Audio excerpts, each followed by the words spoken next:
Tiffin বা breakfast তৈরি করার জন্য হাতে সময় একদমই অল্প, কম সময়ের মধ্যে হেলদি অথচ টেস্টি ব্রেকফাস্ট বা টিফিন তৈরি করতে হবে, তখন এই টিফিন রেসিপিটা তৈরি করতে পারো। হেলদির সাথে সাথে টেস্টিও হবে, ঝটপট তৈরিও হয়ে যাবে, আর অল্প খেলে অনেকক্ষণ পেট ভরে থাকবে। নমস্কার বন্ধুরা, বেঙ্গলি ওভেনে তোমাদের সবাইকে স্বাগত জানাই। আজকের ব্রেকফাস্ট বা টিফিন রেসিপিগুলো তৈরি করার জন্য এখানে একটা বাটির মাপ করে এক বাটি নিয়েছি সুজিটাকে একটা বোলের মধ্যে ঢেলে নিয়ে এখন এর মধ্যে দিয়ে দিচ্ছি 3 টেবিল চামচ আটা। যে আটা দিয়ে রুটি তৈরি করা হয় সেই আটাই এখানে দিয়েছি। সাথে দিচ্ছি স্বাদ মতো লবণ, আর দিয়ে দিলাম চা চামচের 3 ভাগের 1 ভাগ চিনি। এই চিনিটা দিলে এই টিফিনগুলো মিষ্টি হবে না, কিন্তু স্বাদটা অনেকটা বেড়ে যাবে, তবে চাইলে চিনিটা বাদ দিতে পারো। এখন সমস্ত শুকনো উপকরণগুলো একসাথে খুব ভালোভাবে মিশিয়ে নিতে হবে। সমস্ত উপকরণগুলো ভালোভাবে মিশিয়ে নিয়েছি। এখন যে বাটি করে সুজি মেপেছিলাম ওই বাটির মাপই এক বাটি নিয়েছি নর্মাল জল। পুরো জলটাই সুজির মধ্যে ঢেলে দিলাম।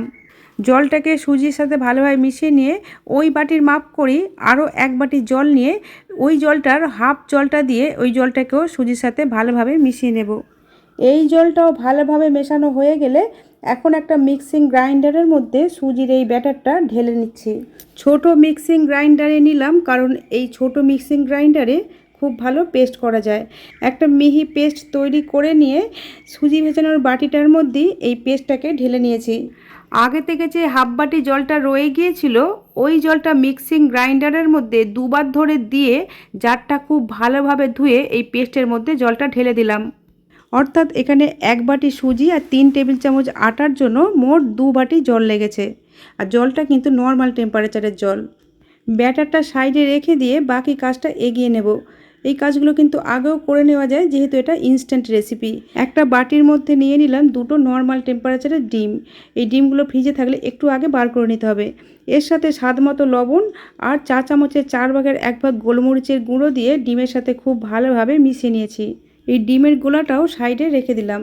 এখন পুরটা তৈরি করে নেব, তার জন্য এখানে কিছুটা পনিরকে আমি গ্রেট করে নিয়েছি। এই পনিরের মধ্যে দিয়ে দিলাম স্বাদ মতো লবণ, হাফ চা চামচ গোলমরিচের গুঁড়ো, আর দিচ্ছি কিছুটা কুচানো ক্যাপসিকামগুলোকে খুব ছোট ছোট টুকরো করে কেটে নিতে হবে, বা হাতের কাছে যদি চপার থাকে তাহলে চপারে চপ করে নিতে হবে। আর দিলাম অল্প একটু কুচানো পেঁয়াজ, আর সাথে দিচ্ছি কিছুটা টমেটো সস। এখন সমস্ত উপকরণগুলো পনিরের সাথে খুব ভালোভাবে মিশিয়ে নিতে হবে। এই যে সমস্ত উপকরণগুলো পনিরের সাথে খুব ভালোভাবে মিশিয়ে নিয়েছি। যাদের হাতের কাছে পনির থাকবে না তারা এরকম কিছুটা সিদ্ধ আলুকে গ্রেটার দিয়ে গ্রেট করে নেবে। তারপর এর মধ্যে দিয়ে দিলাম স্বাদ মতো লবণ, দিচ্ছি হাফ চা চামচ চিলি ফ্লেক্স। এই চিলি ফ্লেক্সের পরিবর্তে কুচানো কাঁচা লঙ্কাও দিতে পারো। দিয়ে দিলাম অল্প কিছুটা কুচানো পেঁয়াজ, আর দিচ্ছি সামান্য পরিমাণে গরম মশলা গুঁড়ো, আর হাফ পাতিলেবুর রস দিয়ে দিলাম এর মধ্যে। এখন সমস্ত উপকরণগুলো গ্রেট করা আলুর সাথে খুব ভালোভাবে মিশিয়ে নিতে হবে। আমার হাতের কাছে সেই মুহূর্তে ধনেপাতা ছিল না, তাই ধনেপাতা কোনোটাতেই দিতে পারিনি। তোমাদের হাতের কাছে যদি ধনেপাতা থাকে তাহলে পনির এবং আলু সেদ্ধ দুটোর মধ্যেই কিন্তু দিয়ে দিতে পারো। এদিকে ব্যাটারটা দেখো একটু ঘন বলেই মনে হচ্ছে, তাই এর মধ্যে সামান্য পরিমাণে জল মেশাবো। এখানে আমি আরও 2 টেবিল চামচের মতো জল মিশিয়ে দিলাম। অর্থাৎ এখানে মোট আমি 2 বাটি প্লাস 2 টেবিল চামচ জল ব্যবহার করেছি। এই জলটাকে ব্যাটারের সাথে খুব ভালোভাবে মিশিয়ে নিয়েছি। ব্যাটারের কনসিস্টেন্সিটা ঠিক এইরকম হবে। ব্যাটারটা একদম রেডি হয়ে গেছে টিফিনগুলো তৈরি করার জন্য। এদিকে যে ডিমের গোলাটা তৈরি করে রেখেছিলাম এর মধ্যে দিয়ে দিলাম কিছুটা কাঁচা পাকা কুচানো লঙ্কা। এই লঙ্কার পরিমাণটা নিজেদের খুশি মতো কমিয়ে বা বাড়িয়ে নেবে, আর যদি বাচ্চারা খায় তাহলে লঙ্কাটা বাদ দিয়ে দেবে। এখন টিফিনগুলো তৈরি করব, তার জন্য ওভেনে একটা প্যান বসিয়ে প্যানটাকে খুব ভালোভাবে গরম করে নিয়ে কিছুটা তেল, ঘি বা বাটার ব্রাশ করে দিতে হবে। আমি এখানে তেল ব্রাশ করে দিয়েছি। তারপর তৈরি করা ব্যাটারটা থেকে অল্প একটু ব্যাটার দিয়ে প্যানটা ধরে এইভাবে একটু ব্যাটারটাকে ছড়িয়ে পাতলা করে দিয়েছি। আর ফ্লেমটা কিন্তু এই সময় একদম লোতে রাখতে হবে। ব্যাটারটা প্যানে দেওয়ার 12 থেকে 15 সেকেন্ডের মধ্যেই এইভাবে উপরের অংশটা শুকিয়ে আসবে।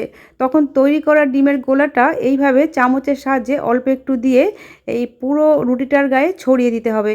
এই ডিমের পরিমাণটা নিজেদের খুশি মতো কমিয়ে বা বাড়িয়ে নিতে পারো। আমি এখানে অল্প করেই দিয়েছি। ডিমটা পুরো রুটিটার গায়ে ভালোভাবে লাগানো হয়ে গেলে এখন প্যানের হ্যান্ডেলটা ধরে এইভাবে একটু ঘুরিয়ে ঘুরিয়ে সেঁকে নিতে হবে, যাতে সমস্ত রুটির গায়ে সমানভাবে তাপ পড়ে। 30 থেকে 40 সেকেন্ড এইভাবে ভাজা ভাজার পর দেখবে সাইড দিয়ে রুটিটা আস্তে আস্তে প্যানের গা ছেড়ে দিচ্ছে। দু পিঠটাই যাতে ভালোভাবে ভাজা হয় তার জন্য অল্প একটু তেল নিয়ে রুটির চারপাশ দিয়ে আর রুটির ওপর দিয়ে দিলাম। ফ্লেমটাকে কিন্তু প্রথম থেকে শেষ পর্যন্ত লোতেই রাখতে হবে। রুটির চারপাশটা স্প্যাচুলা দিয়ে আস্তে আস্তে ছাড়িয়ে উল্টে দিয়েছি। এখন যে কোনো একটা পুর এর মধ্যে দিয়ে দিতে হবে। প্রথমে আমি পনিরের পুরটাই দিয়ে দিচ্ছি। পুরের পরিমাণটা নিজের খুশি মতো দেবে। এখানে আমি কিছুটা পনিরের পুরকে এইভাবে দিয়ে এখন এইভাবে ফোল্ড করে দিচ্ছি। যেভাবে পাটিসাপটা ফোল্ড করে সেইভাবেই ফোল্ড করতে হবে।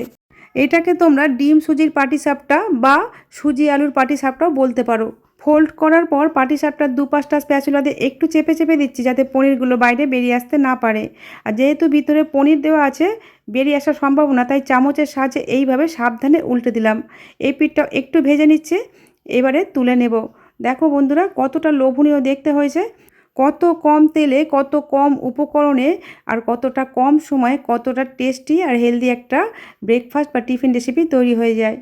পরের পাটিসাপটাটা তৈরি করার জন্য আমি কিন্তু প্যানের মধ্যে আর তেল ব্রাশ করিনি। ওই প্যানের মধ্যেই কিছুটা ব্যাটার দিয়ে ব্যাটারটাকে হাতার পিছন দিক দিয়ে হালকা করে ছড়িয়ে দিয়েছিলাম। এখন একইভাবে এটাও তৈরি করে নেব আর এর মধ্যে দিয়ে দিচ্ছি আলুর তৈরি করা পুরটা। একইভাবে এটাকেও ফোল্ড করে নিচ্ছি। চাইলে এগুলোকে একটু মুচমুচে করেও ভেজে নেওয়া যায়, তার জন্য লো ফ্লেমে একটু বেশিক্ষণ প্যানের মধ্যে রাখতে হবে। এই যে এটা আমি একটু বেশি সময় ধরে ভেজে নিয়েছি, তার ফলে ওপরের পোর্শনটা বেশ মুচমুচে হয়েছে। যে যেমন খেতে পছন্দ করো সেইভাবেই তৈরি করতে পারো, আমি দুরকমভাবেই দেখিয়ে দিলাম। এমনিতে এইভাবে পরোটাগুলো বানালে পরোটাগুলো কিন্তু খুব সফট হয়। সারা দিন রেখে দিলেও পরোটাগুলো একদমই শক্ত হবে না, এই রকমই নরম থেকে যাবে। কতটা সুস্বাদু হবে বুঝতে পারছো বন্ধুরা। সুজির ওপরে ডিমের প্রলেপ দেওয়া আছে আর ভিতরে পনির বা আলুর পুর দেওয়া। এর জন্য আলাদা করে কোনো সবজি লাগবে না, এমনি এমনি খাওয়া হয়ে যাবে। আর যদি একটু সস থাকে তাহলে তো কোনো কথাই হবে না। আমি আমার চ্যানেলে এই রকমই হাতের কাছে থাকা উপকরণ দিয়ে সহজভাবে তৈরি নতুন নতুন রেসিপির ভিডিও আপলোড করে থাকি। এই রকম রেসিপির ভিডিওর আপডেট সবার আগে পাওয়ার জন্য ইউটিউব থেকে দেখলে চ্যানেলটা সাবস্ক্রাইব করার আর এফবি পেজ থেকে দেখলে পেজটাকে ফলো করে নেওয়ার অনুরোধ রইল। বন্ধুরা আজ তাহলে এই পর্যন্তই। তোমাদের সাথে আবার আমার দেখা হবে নতুন কোনো রেসিপির সাথে। তোমরা ভালো থেকো, সুস্থ থেকো, সাবধানে থেকো।